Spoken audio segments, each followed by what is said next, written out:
दोस्तों, आचार्य चाणक्य के अनुसार एक इंसान को कभी भी अपने सारे भेद किसी को नहीं बताने चाहिए, वरना उसके लिए समस्या खड़ी हो सकती है। उन्होंने अपने चाणक्य नीति में ऐसी कुछ बातों के बारे में उल्लेख किया है जिन्हें हमेशा गुप्त ही रखना चाहिए। आइए जानते हैं इस वीडियो के माध्यम से।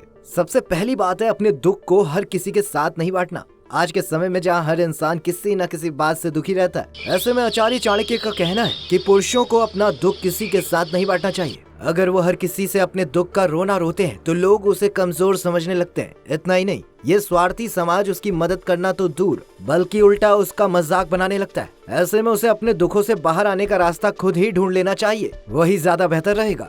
दूसरा, अगर किसी पुरुष को धन का नुकसान हुआ या फिर व्यापार में घाटे के चलते पैसों की कमी आ गई और आर्थिक तंगी से जूझना पड़ रहा है, तो ऐसे में उसे ये बात किसी को नहीं बतानी चाहिए। इसके दो कारण हैं। पहला, इंसान पैसों की मदद भी उसी की करता है जिसके पास पहले से पैसा हो। सरल भाषा में कहा जाए तो गरीब की मदद कोई नहीं करना चाहता। और दूसरा ये कि आज के समय में इंसान की हैसियत और इज्जत उसके पैसों से ही तोली जाती है। जिसके पास ज्यादा पैसा है उसको इज्जत भी ज्यादा दी जाती है, साथ ही जिसके पास जितना कम पैसा है उसे उतनी कम इज्जत दी जाती है। तीसरा, आचार्य चाणक्य के अनुसार इंसान को किसी को भी अपनी आय यानी कि अपनी आमदनी नहीं बतानी चाहिए। आप कितना कमा रहे हैं ये बात आपको सिर्फ अपने तक ही सीमित रखनी चाहिए। अगर आप ऐसा नहीं करते तो इससे लोग आपके धन पर बुरी नजर डालकर बैठ जाते हैं और उसे पाने के लिए किसी भी हद तक चले जाते हैं, फिर भले ही इससे आपको कितना भी नुकसान पहुंचे। चौथा, आचार्य चाणक्य के अनुसार आपकी पत्नी का चरित्र चाहे जैसा हो, आपको ये बात कभी भी किसी को भी नहीं बतानी चाहिए। वो स्त्री चाहे अच्छी हो या बुरी, ये बात आपको सिर्फ अपने तक ही सीमित रखनी चाहिए।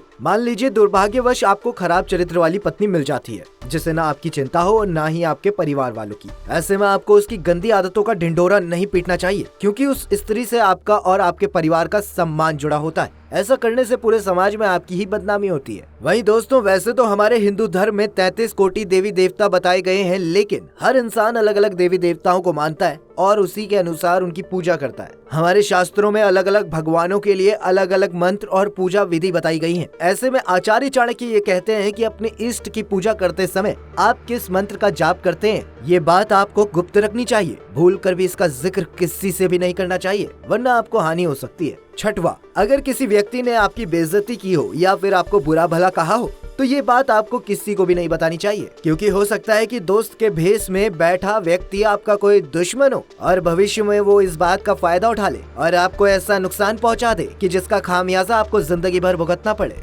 सातवां, अगर कोई दुष्ट व्यक्ति आपसे किसी व्यक्ति के बारे में कुछ झूठ बोलता है या आपके गुरु की आपसे बुराई करता है या फिर आपको कोई घटिया बात बताता है तो वो आपको किसी को भी नहीं बतानी चाहिए, क्योंकि ऐसे में ये बात अगर आप किसी को बताते हैं तो लोग आपको ही मूर्ख समझकर आपका मजाक बना सकते हैं। ऐसा करने के बाद आपको अपमानित भी महसूस करना पड़ सकता है। आचार्य चाणक्य अपनी नीति के माध्यम से ये भी बताते हैं कि हमें किस तरह के लोगों से हमेशा दूर ही रहना चाहिए। सबसे पहले है स्वार्थी व्यक्ति। आचार्य चाणक्य के अनुसार स्वार्थी व्यक्ति कभी किसी का भला नहीं चाह सकता, इसलिए आपको इन लोगों से दूर रहना चाहिए। स्वार्थी लोग केवल अपने बारे में सोचते हैं और अपनी भलाई के लिए ये आपको जोखिम में भी डाल सकते हैं। स्वार्थी लोगों से आपको धोखे के अलावा और कुछ नहीं मिल सकता, इसलिए ऐसे व्यक्तियों से हमेशा बच के रहे। दूसरे हैं क्रोध करने वाले। क्रोध मनुष्य को भीतर से खोखला कर देता है। क्रोध में व्यक्ति ये भूल जाता है कि वो जो काम कर रहा है वो सही है या गलत। चाणक्य नीति के अनुसार आपको क्रोधी मनुष्य से दूरी रखनी चाहिए, क्योंकि ये लोग अपने गुस्से में आपको भी हानि पहुंचा सकते हैं और आपके लिए मुसीबत खड़ी कर सकते हैं। इसके अलावा बहुत ज्यादा तारीफ करने वाले।